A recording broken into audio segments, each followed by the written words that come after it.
今日想同大家講下食用油嘅真相同埋陷阱，同埋點樣揀油先至可以保障我哋嘅健康。平日我哋行入去超市，可以見到一排一排金色、好靚、好透明嘅植物油，通常都係大豆油、花生油、粟米油、芥花籽油等等嘅種子油。佢哋標榜健康，例如飽和脂肪含量低，100%純正，含豐富維他命 E。但係呢啲經過工業加工嘅油，其實喺100年前根本唔係俾人食嘅。事實上，好多而家流行嘅植物油係經過複雜嘅工業提煉過程所產生出嚟嘅。呢啲產品當初嘅用途可能係潤滑劑或者係燃料，但係因為後來生產成本低、產量大，啲商人就諗計將佢哋化身成所謂嘅食物油嚟推銷俾我哋。最經典嘅例子就係芥花籽油 （canola oil），佢嘅前身其實係油菜籽油，係二戰時候用嚟做工業潤滑劑嘅油。二戰結束之後，產能過剩，加拿大嘅科學家通過生物技術減低佢有毒嘅酸性同埋佢嗰陣苦澀味，就將佢變成今日大量使用嘅食用油。佢根本就唔係一種天然產物。呢一張圖話俾你聽，嗰啲金黃剔透嘅種子油背後係幾咁複雜嘅化工程序。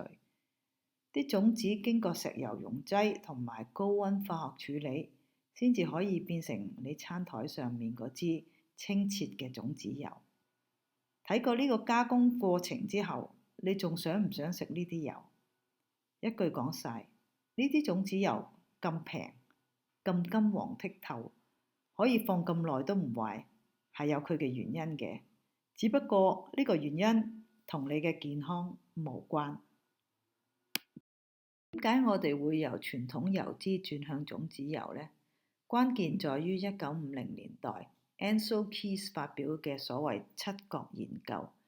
呢項研究提出飽和脂肪會導致膽固醇上升，進而引發心臟病。然而後世嘅數據分析發現，Ancel Keys 當時手上其實有22個國家嘅數據，但佢發現如果將全部國家擺入去，飽和脂肪同心臟病根本就揾唔到必然嘅關係，所以佢淨係用7個國家嘅數據。由於佢具有影響力，而當時社會對心臟病好恐懼，佢呢個刻意扭曲嘅研究結果被納入咗主流嘅醫學指南入面，影響咗大家對飽和脂肪嘅認知幾十年。結果係大家食少咗好多天然嘅飽和脂肪，食多咗好多精煉嘅植物油。又或者變成好驚脂肪，採取低油脂嘅飲食。咗咁多，咁到底平日點樣揀油先啱呢？幾個重點。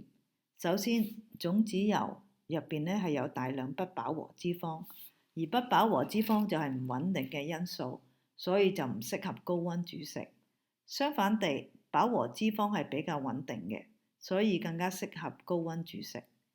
油呢，越天然，加工越少就越好。見到支油上面寫住 refined 呢個字呢，即係話佢係一支精煉油，咁就應該要放低，唔好買。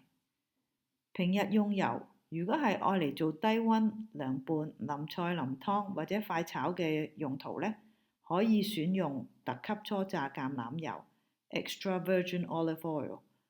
至於話要用高溫煎炸或者係烤焗嘅話呢，咁就最好用比較穩定嘅飽和脂肪，即係話椰子油、牛油、豬油、牛脂肪等等。咁當然我哋最好都係唔好食得太多嘅炸嘢。